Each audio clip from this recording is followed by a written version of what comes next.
Sa likod ng matitibay na pader ng Zhongnanhai, ang katahimikan ay hindi nangangahulugan ng kapayapaan kundi ng isang nakaambang bagyo na maaaring yumanig hindi lamang sa Tsina kundi sa buong estratehikong balanse ng Asya. Ang dating itinuturing na monolitikong kapangyarihan sa Beijing ay nagpapakita ng mga bitak hindi dahil sa ingay ng mga protesta sa lansangan, kundi dahil sa mga tahimik ngunit mapanganib na pagkilos sa loob mismo ng pinakamakapangyarihang institusyon ng bansa, ang hukbong mapagpalaya ng bayan. Kung titingnan ang kasalukuyang sitwasyon bilang isang dambuhalang laro ng ahedres, ang bawat galaw ng mga piyesa sa kasalukuyan ay nagbabadya ng isang komprontasyon na matagal nang niluluto sa ilalim ng ibabaw ng politika. Ang tanong na bumabagabag sa mga analista at estratehista sa buong mundo ay hindi na lamang kung sino ang may hawak ng titulo, kundi kung sino ang tunay na may kontrol sa gatilyo ng sandatahang lakas. Sa gitna ng agawan sa kapangyarihan, ang paksyon ni Xi Jinping at ang puwersang nakapalibot sa veteranong general na si Zhang Yuxia ay nasa isang masalimuot na sayaw ng dominasyon at kaligtasan. Ito ay hindi lamang tungkol sa mga posisyon sa gobyerno. Ito ay tungkol sa mismong kaluluwa ng command chain ng militar ng China. Ang ugat ng kasalukuyang krisis ay matatagpuan sa isang serye ng mga kaganapan na yumanig sa tiwala ng kasalukuyang liderato matapos ang pagkakadakip at pagtanggal sa mga kilalang opisyal militar tulad ni He Weidong at Miao Hua sa loob lamang ng wala pang kalahating buwan, inakala ng marami na ang paglilinis ay magpapatibay sa kontrol ng sentro. Subalit, ang kabaligtaran ang tila nagaganap. Sa halip na matakot at tumahimik, ang isang makapangyarihang bloke sa loob ng militar ay tila naglunsad ng isang kontraopensiba, hindi sa pamamagitan ng dahas, kundi sa pamamagitan ng burokrasya at tradisyon. Isang ulat ang isinumite ni Zhang Yuxia, ang ikalawang tagapangulo ng komisyon ng militar kasama si Liu Zhenli, na nagmumungkahi ng agarang pagtatalaga ng mga tauhan para sa mga bakanteng posisyon sa mataas na antas ng hukbo. Sa unang tingin, ito ay mukhang isang administratibong hakbang lamang upang punan ang mga puwang na iniwan ng mga tinanggal na opisyal. Ngunit sa pagsusuri ng mga eksperto sa geopolitika, ang listahang ito ay isang kalkuladong hamon sa autoridad ng tagapangulo. Ang dokumentong ito ay naglalaman ng mga pangalan ng mahigit sa 70 tenyente general at mayor general na inirerekomendang itaas sa pwesto o bigyan ng mas malaking responsibilidad. Ang bilang na 70 ay hindi biro sa anumang istruktura ng militar. Ito ay sapat na upang baguhin ang buong direksyon ng katapatan ng hukbo. Ang mas nakakabahala para sa kasalukuyang pamunuan ay ang detalye na ang listahang ito ay binuo matapos ang umano'y malawakang konsultasyon sa mahigit sa 100,000 opisyal sa buong hukbo. Ang implikasyon nito ay napakabigat. Ipinapahiwatig nito na ang mga pangalang nakalista ay hindi lamang mga bataan ng ilang matataas na general, kundi ang pinili ng kolektibong kagustuhan ng sandatahang lakas. Ito ay isang direktang paghamon sa sentralisadong sistema ng pagpili na matagal nang itinataguyod ni Xi Jinping, kung saan ang katapatan sa lider ang pangunahing pamantayan. Sa pamamagitan ng paggamit ng salitang konsultasyon, lumilikha ang paksyon ni Zhang Yuxia ng isang imahe ng demokrasya sa loob ng militar, bagay na banyaga at mapanganib sa isang sistemang autoritarian.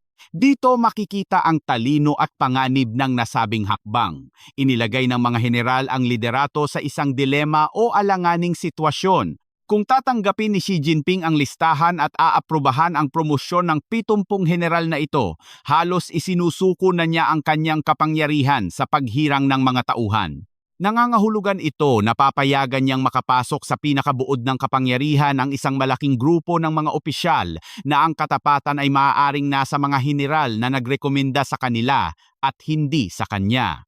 Ito ay magreresulta sa pagkabuo ng isang deep state o malalim na estado sa loob ng militar na hindi niya kayang kontrolin. Sa kabilang banda, kung tatanggihan naman niya ang listahan, siya ay magmumukhang sumasalungat sa kagustuhan ng mahigit sa 100,000 opisyal at ng buong institusyon ng militar. Ito ay maaaring magdulot ng mas malalim na hinanakit at maging mitya ng mas tahasang pagsuway. Sa madaling salita, ang listahang ito ay hindi isang simpleng rekomendasyon. Ito ay isang politikal na bitag na idinisenyo upang subukin ang tibay at lehitimiya ng kasalukuyang rehimen.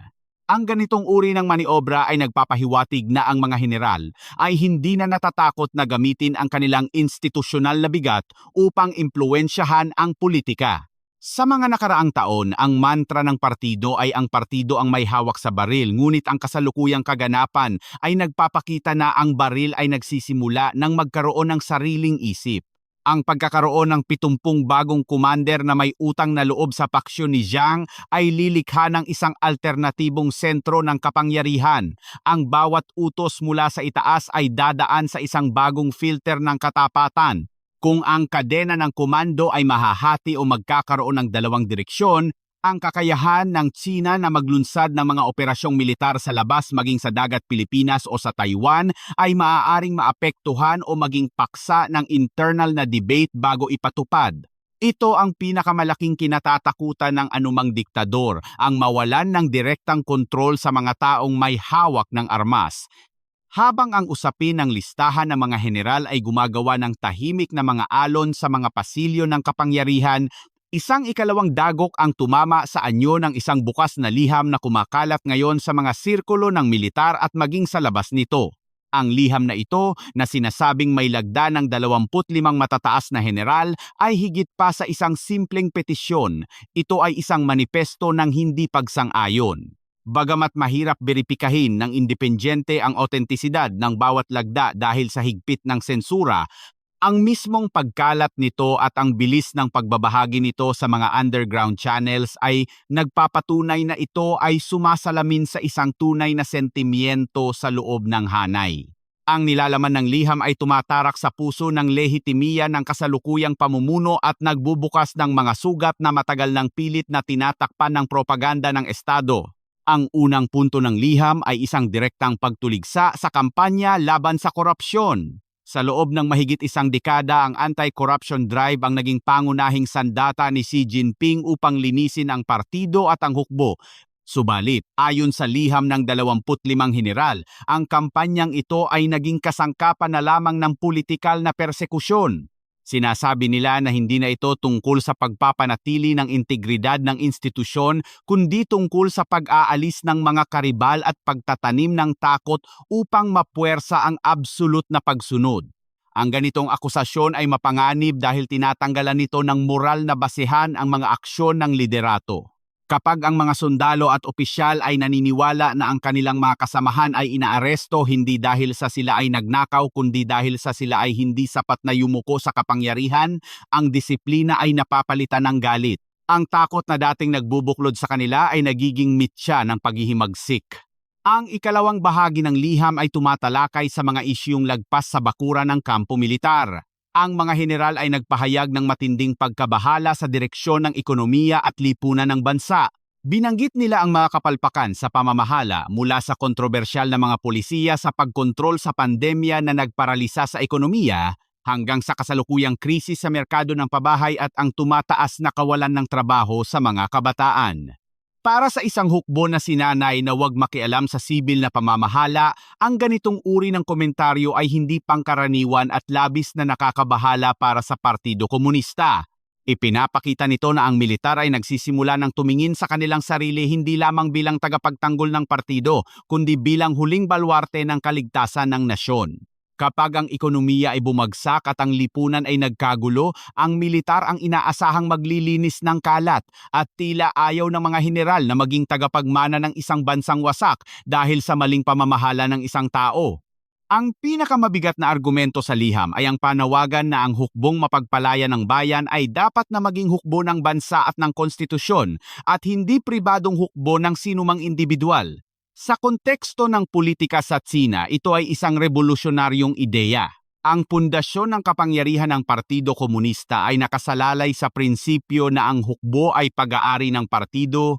Ang pagigiit na ibalik ang katapatan sa bansa at konstitusyon ay isang paraan ng pagpapawalang bisa sa personal na autoridad ni Xi Jinping bilang chairman ng Komisyon ng Militar. Kung ang konseptong ito ay mag-uugat sa isipan ng mga nakababatang opisyal, mawawalan ng bisa ang mga utos na galing sa itaas kung sa tingin nila ay labag ito sa interes ng bayan. Ito ay nagbabadya ng paglipat mula sa personal na katapatan patungo sa institusyonal na profesionalismo, isang pagbabago na maaaring magpahina sa absolute na kontrol ng diktadura. Mayroon ding nabanggit sa liham na isang referensya sa isang sinaunang aklat ng propesiya o hula na nagpapahiwatig ng malaking pagbabago pagdating ng taong 2026. Bagamat sa tingin ng mga rasyonal na analista ay tila pamahiin lamang ito, sa kulturang politikal ng Silangang Asya, ang mga ganitong simbolo ay may malakas na epekto sa sikolohiya ng masa at ng elite.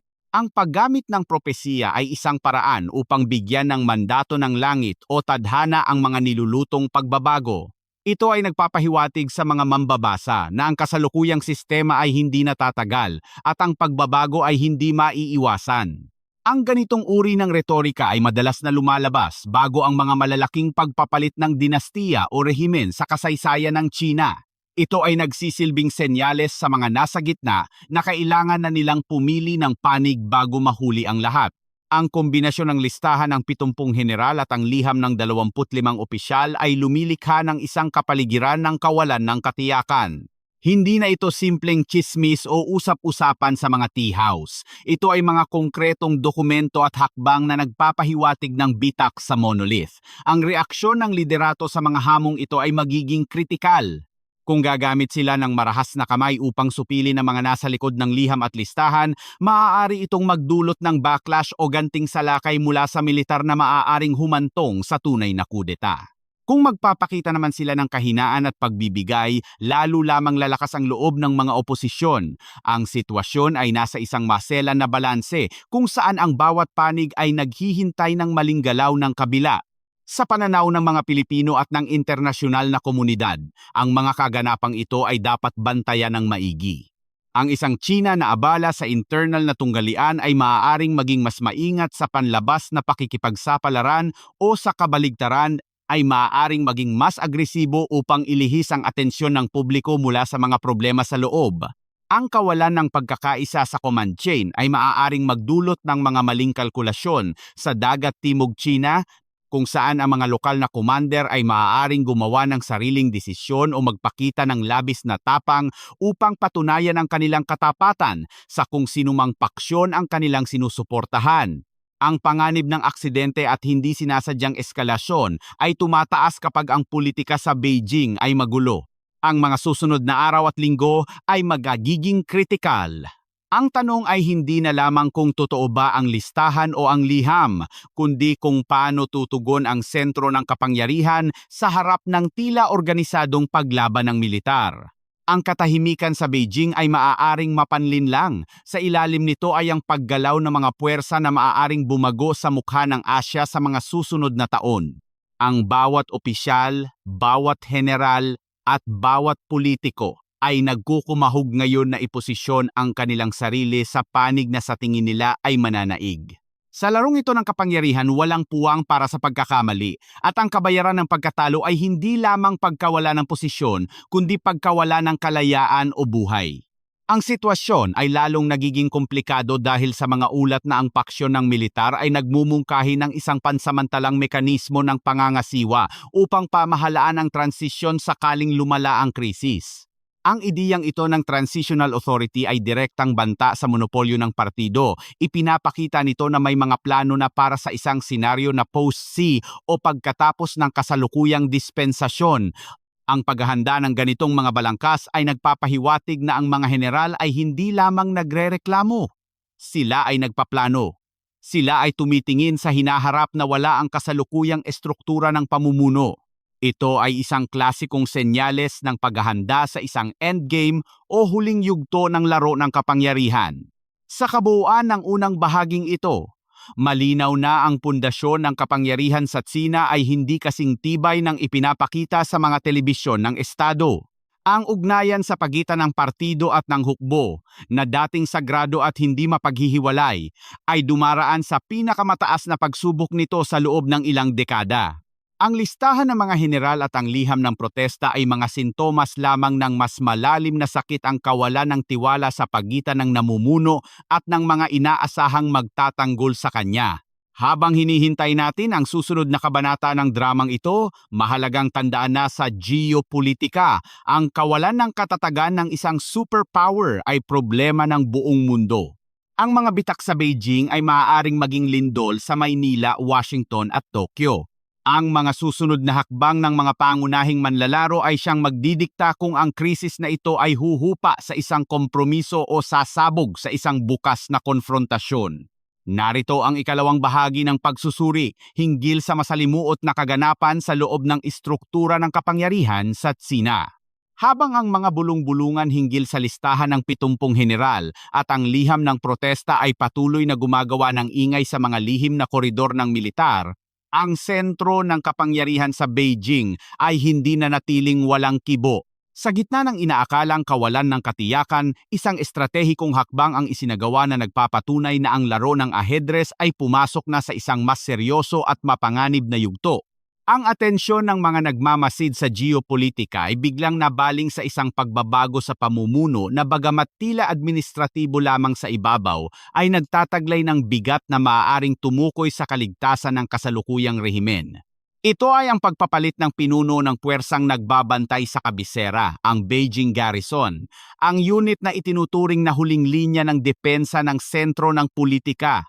Sa kasaysayan ng anumang bansa, lalo na sa mga sistemang sentralisado tulad ng sa China, ang kontrol sa puwersang nakapalibot sa Kapitolyo ay ang pinakamahalagang susi sa pananatili sa pwesto. Kung ang Zhongnanhai ang puso ng partido at estado, ang Beijing Garrison ang bakal na baluti na pumoprotekta rito. Ang desisyon na ilipat ang isang general mula sa Shanghai ang sentro ng pinansyal na kapangyarihan upang pamunuan ang seguridad ng politikal na sentro ay isang hakbang na puno ng simbolismo at taktikal na kahulugan. Sa mga mata ng mga estratehista, ang pagkuha ng isang commander mula sa labas ng tradisyonal na network ng Beijing ay isang klasikong pamamaraan upang basagin ang anumang namumuong sabwatan sa loob ng kabisera. Ipinapakita nito na ang tiwala ng liderato sa mga dati nang nakapwesto sa Beijing ay maaring nabanat na o tuluyan ng nasira. Ang tungkulin ng Beijing Garrison ay higit pa sa pagiging simpleng mga gwardya. Sila ay nasa ilalim ng isang natatanging istruktura ng dalawahang pamumuno kung saan sila ay direktang nananagot sa komisyon ng militar at sa sibilyang pamahalaan ng lungsod. Ang ganitong setup ay nagbibigay sa kanila ng kapangyarihang tumawid sa pagitan ng militar at sibilyang operasyon, isang kapangyarihan na kritikal sa panahon ng krisis. Sila ang may hawak sa mga susi ng lungsod, kontrol sa trapiko, seguridad ng mga daungan at paliparan, at higit sa lahat ang proteksyon ng mga pasilidad ng komunikasyon at media.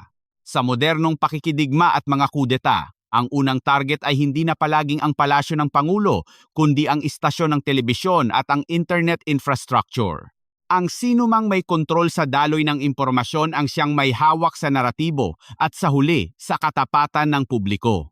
Ang pagkaantala sa pag-anunsyo ng pagpapalit na ito ay nagdagdag pa sa misteryo at pangamba ng mga analista.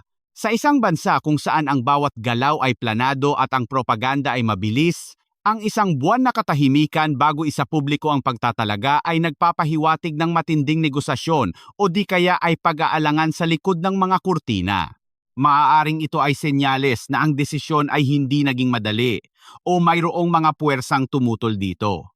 Ang ganitong uri ng information lag ay madalas na nangyayari kapag ang sitwasyon ay masyadong maselan at ang bawat salita ay kailangang timbangin ng maigi bago ilabas sa publiko. Para sa mga nagmamasid mula sa labas, ang katahimikan ay kasing ingay ng mga putok ng baril. Ito ay nagbabadya ng isang internal na pakikipagbuno na hindi patapos. Ang pagpapalakas sa depensa ng sentro ay isang malinaw na tugon sa banta mula sa periphery o sa malawak na hanay ng militar na kinakatawan ng 70 general na nabanggit sa unang bahagi. Kung ang mga probinsya at ang malalaking command theater ay nagpapakita ng mga senyales ng pagsuway o kawalan ng pagkakaisa, ang likas na reaksyon ng isang lider ay ang magtago sa loob ng isang matibay na kuta. Ito ay ang tinatawag na bunker mentality. Sa pamamagitan ng pagtitiyak na ang Beijing ay hawak ng mga taong walang bahid ng pagdududa, binibigyan ng liderato ang kanilang sarili ng espasyo at panahon upang planuhin ang kanilang susunod na hakbang, maging ito man ay pakikipagkasundo o isang malawakang purga. Ang Beijing garrison ang nagsisilbing pader na humaharang sa anumang shockwave mula sa labas na maaaring yumanig sa pundasyon ng partido. Subalit, ang ganitong estratehiya ay may dalang panganib. Ang sobrang pagtutok sa seguridad ng kabisera ay maaaring magdulot ng pagpapabaya sa ibang mga rehiyon. Kung ang pinakamagagaling at pinakamatatapat na unit ay ipupulong lahat sa Beijing upang protektahan ang liderato, sino ang magbabantay sa mga hangganan? Sino ang magpapatupad ng mga pulisiya sa malalayong probinsya? Ito ay lumilikha ng isang sitwasyon kung saan ang ulo ng dragon ay matibay, ngunit ang katawan at buntot ay maaaring maging mahina at madaling atakihin. Ang kasaysayan ng Tsina ay puno ng mga kwento ng mga emperador na ligtas sa loob ng kanilang mga pader, habang ang imperyo sa labas ay unti-unting gumuguho dahil sa kapabayaan at rebelyon ng mga warlord. Para sa Pilipinas at sa buong rehiyon ng Timog Silangang Asya, ang mga internal na manyobrang ito ay may direktang implikasyon sa ating pambansang seguridad. Ang isang Tsinang abala sa pagpapatibay ng kanyang internal na depensa ay maaaring magbawas ng atensyon sa mga agresibong aksyon sa West Philippine Sea sa panandaliang panahon. Kung ang mga general ay abala sa pag-aalala tungkol sa kanilang mga posisyon at kaligtasan sa Beijing, maaaring mabawasan ang sigasig sa pagpaplano ng mga probokasyon sa karagatan. Ito ay maaaring magbigay ng panandaliang breathing room o puwang para sa diplomasya. Gayunpaman, mayroon ding posibilidad ng kabaligtaran. Ang isang lider na nakakaramdam ng kahinaan sa loob ay madalas na naghahanap ng gulo sa labas upang pag-isahin ang bansa sa ilalim ng watawat ng nasyonalismo. Ang isang limitadong konfrontasyon sa dagat ay maaaring gamitin bilang dahilan upang ideklara ang batas militar o state of emergency na magbibigay katwiran sa paghihigpit sa mga kalayaang sibil at pagdakip sa mga kalaban sa politika.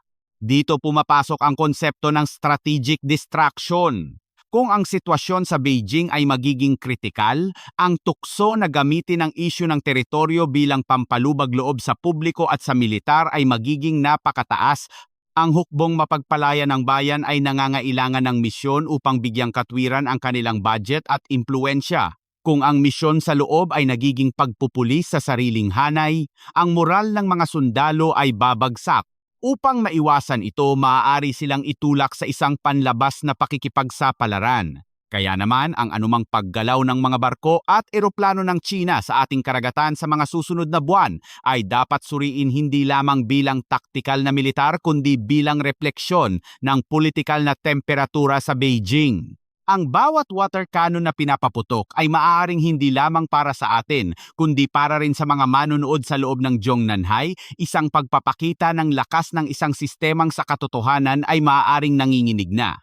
Ang isa pang anggulo na dapat isaalang-alang ay ang epekto nito sa ekonomiya ng rehiyon. Ang kawalan ng katatagan sa sentro ng paggawa ng desisyon sa Tsina ay magdudulot ng kaba sa mga merkado. Ang mga mamumuhunan ay sensitibo sa anumang senyales ng internal na gulo. Kung ang mga kumpanya at pabrika ay makaramdam na ang batas at kaayusan ay nakasalalay na lamang sa kung sinong general ang may hawak ng Beijing, ang pagtakas ng kapital o capital flight ay bibilis. Ito ay magkakaroon ng domino effect sa mga bansang nakadepende sa kalakalan sa China. Para sa Pilipinas na naghahangad ng balanseng relasyon sa ekonomiya, ang isang humihinang China na may internal na krisis ay parehong oportunidad at peligro. Oportunidad dahil maaaring mabawasan ang kanilang economic coercion, ngunit peligro dahil sa potensyal na pagkawala ng merkado at supply chain disruptions. Sa mas malawak na pananaw, ang mga kaganapang ito ay nagpapakita ng likas na kahinaan ng mga autoritaryan na rehimen. Ang kawalan ng malinaw na mekanismo ng pagpapalit ng kapangyarihan at ang pagdepende sa personal na katapatan sa halip na sa institusyon ay laging nagreresulta sa mga siklo ng purga at paranoia. Ang liham ng 25 general at ang pagpapalit sa commander ng Beijing garrison ay mga sintomas ng isang sistemang nahihirapang i-reconcile ang pangangailangan para sa modernisasyon at ang pagnanais para sa absolute na control. Ang dalawang puwersang ito ay nagbabanggaan at ang militar ang nagiging larangan ng digmaan. Ang tanong kung ang hukbo ay para sa partido o para sa bansa ay hindi pa nasasagot ng tila at hanggat nananatili ang ambigwidad na ito, mananatiling mabuway ang trono sa Beijing.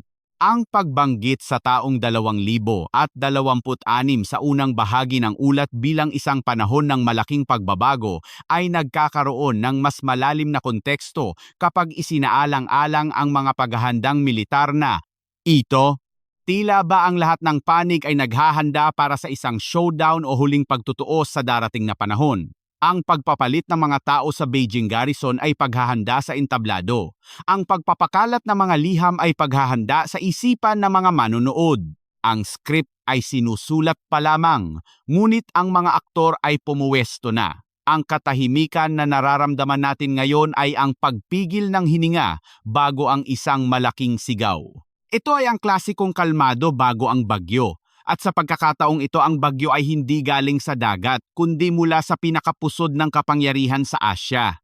Bilang pagtatapos, ang sitwasyon sa Tsina ay hindi dapat ituring na isang malayong balita lamang. Sa modernong panahon, ang seguridad ng isang bansa ay nakatali sa katatagan ng kanyang mga kapitbahay. Ang Pilipinas, bilang isang bansa na nasa harapan ng estratehikong kompetisyon, ay dapat manatiling mapagmatyag, hindi lamang sa mga barkong nasa karagatan kundi pati na rin sa mga politikal na alon na nagmumula sa hilaga. Ang pag-unawa sa internal na dinamika ng China ay susi upang mahulaan ang kanilang mga susunod na galaw. Hindi sapat na bilangin lamang natin ang kanilang mga barko. Kailangan din nating bilangin ang kanilang mga kaibigan at kaaway sa loob ng kanilang sariling bakuran. Ang laro ng kapangyarihan sa Beijing ay malayo pa sa katapusan, at ang bawat Pilipino ay dapat maging mulat na ang kinabukasan ng ating rehiyon ay kasalukuyang hinuhubog ng mga tahimik ngunit marahas na galaw sa likod ng Great Wall. Ang kasaysayan ay nagtuturo na kapag ang higante ay natitisod, ang lupa sa paligid nito ay yumayanig. Ang ating tungkulin ay tiyakin na tayo ay nakatayo ng matibay kapag dumating ang yumanig na iyon.